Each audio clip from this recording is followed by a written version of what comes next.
In detaining some prisoners indefinitely, the state appropriates for itself a sovereign power that is defined over and against existing legal frameworks, civil, military, and international.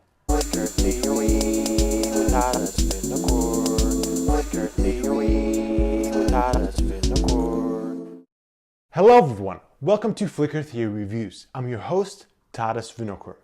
Today, I will discuss Judith Butler's captivating essay called Indefinite Detention, in which she discusses new dynamics of sovereignty and governmentality by locating Guantanamo detention camp as the point of reference. But before we begin, let's talk a little bit about Judith Butler herself. We're dealing today with a theorist that doesn't need any introduction. In fact, she has been lauded as a superstar of 90s academia. By now, Judith Butler has become a role model, a hero, a prime visionary to a lot of progressive people within academia and beyond. I myself treat her magnus opus, the book Gender Trouble, as a classic, a must-read, a pièce de résistance of contemporary gender theory. I should also mention that Judith Butler is a professor of contemporary literature and rhetoric at the University of California, Berkeley. I would like to add that she's a philosopher of great talent. Her writings are extremely good at marrying intellectual poignancy and argumentative lucidity. Having in mind that Flicker Theory Reviews locates queer theory as one of the main topics of the channel, Judith Butler is a name that we could not possibly miss. Butler's name comes charging in whenever contemporary dynamics of gender is being discussed. Even though today's topic has very little to do with gender, I'm going to say just a couple of things about her most influential work.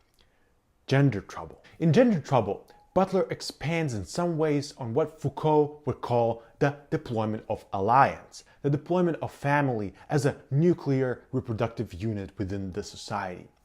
Butler tries to undercut this kind of convenient connection between what we perceive as sex and what we perceive as gender. According to Butler, this link is not existent.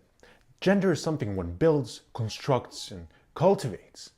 Butler says, there's no gender identity behind the expressions of gender. Identity is performatively constituted by the very expressions that are said to be its results. In short, the identity or the gender expression is free-floating. It is not connected to any kind of an essence. So this is Butler's most influential work, which I won't discuss in detail today. More recently, Butler's work tended to focus on the topic of precarity, by which I mean the politically induced condition in which certain populations suffer from falling social and economic networks.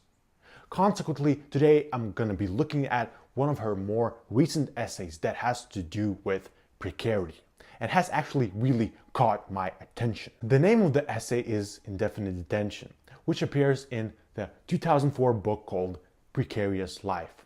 Having in mind that the book was published in the aftermath of 9/11 and the 2003 invasion of Iraq, naturally this book is in many ways a reaction to the more heightened nationalist discourse that was so apparent in the United States at that time. Butler begins her book by saying that US has extended surveillance mechanisms, suspended constitutional rights, and developed forms of explicit and implicit censorship.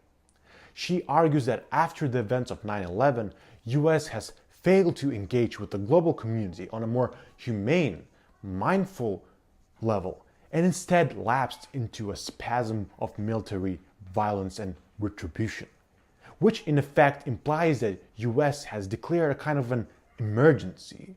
In the name of a security alert, the conventional everyday law has been suspended. And what happens when the law is suspended? Well, we are in a state of exception. Here we are approaching the political theory of Carl Schmitt, who defined sovereignty as the power to decide the instauration of state of exception. The sovereign is the one who calls the shots after the emergency has occurred. The suspension of the normal, lawful political process is suspended and the sovereign or the executive steps out of the law and directs the state in an authoritarian way. So after 9/11, according to Butler, the executive power suspends state laws and international laws. Civil liberties are suspended as well, while political dissent is harshly suppressed. In the beginning of the essay, Butler quotes Donald Rumsfeld, who was serving as Secretary of Defense from 2001 to 2006. He says, "I'm not a lawyer. I'm not into that end of the business." In this way, Butler manifests the apparent disconnect between the laws and the executive power. Without any doubt, the Secretary of Defense in this moment of emergency does not negotiate with the law. He's not into that end of the business. So it is apparent that Butler sees United States as a country that is shrouded in a state of emergency. However, she doesn't end her analysis of sovereign power here. She turns her attention to Guantanamo Bay detention camp, which gains its significance by cause of indefinite detention. Why is this concept of indefinite detention so important to Butler? Well, when you have a prison which functions on a premise of indefinite detention, the prisoners that are there are simply assumed to be guilty. Their detention is not determined in trial by a judge. Consequently, the precise time that they have to serve is also undetermined. These prisoners are simply suspended in a legal vacuum. And that is exactly what Butler emphasizes. The concept of indefinite detention is a legal innovation of some kind. Most importantly, the Guantanamo detention camp allows Butler to focus on a convergence of two kinds of power, sovereignty and governmentality. She begins by discussing governmentality, which is the more biopolitical kind of power, as it were. Butler borrows this concept from Foucault, who in his later years used this concept quite generously. However, the exact meaning of this concept remains a contested topic. In general, what it represents is the way in which political power manages and regulates populations and goods. To quote Butler, "Governmentality operates through policies and departments, through managerial and bureaucratic institutions, through the law, when the law is understood as a set of tactics, and through forms of state power, although not exclusively. Governmentality thus operates through state and non-state institutions and discourses that are legitimated neither by direct elections nor through established authority." It is crucial to understand that when Foucault was using the concept of governmentality, he was referring to it as a kind of alternative to the sovereign power. Sovereign, in the traditional sense, has lost its credibility and function, while governmentality has emerged as a form of power that is more bureaucratic. It is unelected. It is marked by a diffuse set of strategies and tactics. Whereas sovereign power had the authority to decide whether a life can be granted or taken away, by political power or governmentality forces life onto bodies. This kind of power belongs more to the late modern period. According to Foucault, it is exactly the governmentalization that has permitted the state to survive. The sovereignty has been deprived of its vitality, allowing the more diffuse, more horizontal power, governmentality, to take over. Here we approach the beef between Butler and Foucault. In Foucault's words, governmentality simply follows sovereignty. But according to Butler, this is not true at all. Instead of one form of power replacing the other, they both, governmentality and sovereignty, fuse and merge, they coexist. They start working together in a very, very complex way. Butler even quotes Walter Benjamin, who in his thesis on philosophy of history says that the task of the critic is to blast a specific era out of the homogeneous course of history and to grasp the constellation which his own era has formed with a definite earlier one. Meaning that there is no such thing as a pure sequence in historical terms.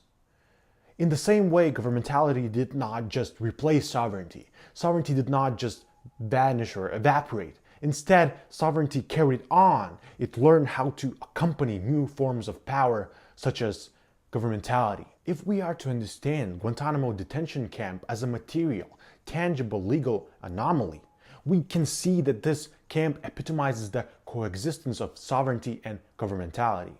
In a case like Guantanamo, both of these forms of power feed on each other, according to Butler. Clearly, the managerial institutions are at work here, but for them to function, the state of exception also needs to be clearly defined. Hence, governmentality accompanies sovereignty, and vice versa. Even though these forms of power have different historical origins, they nonetheless come together to reinforce each other in a tone of great vitality. To quote Butler, "In detaining some prisoners indefinitely, the state appropriates for itself a sovereign power that is defined over and against existing legal frameworks, civil, military, and international. The military tribunals may well acquit someone of a crime, but not only is that acquittal subject to mandatory executive review, but the Department of Defense has also made clear that acquittal will not necessarily end detention." So what Butler is telling us is that if we want to understand something like Guantanamo, we can't just look at it biopolitically. We need to reconstruct a certain articulation of sovereign power, which would allow us to interpret Guantanamo in a better, more up-to-date kind of way. Butler is almost describing sovereignty as a kind of a zombie, a ghost, which we thought we obliterated, but it still functions in all kinds of, complicated ways. Therefore, we should be more attentive to the way in which sovereign power still functions today. It still defines a great deal of decision-making. If there's an appropriate climate, an emergency, or a security alert, someone will use this opportunity to suspend the law's moral and ethical imperatives. And bureaucracies might just facilitate this process rather than undermine it. So let's be more attentive to manifestations of sovereign power. Thank you for watching. See you next time.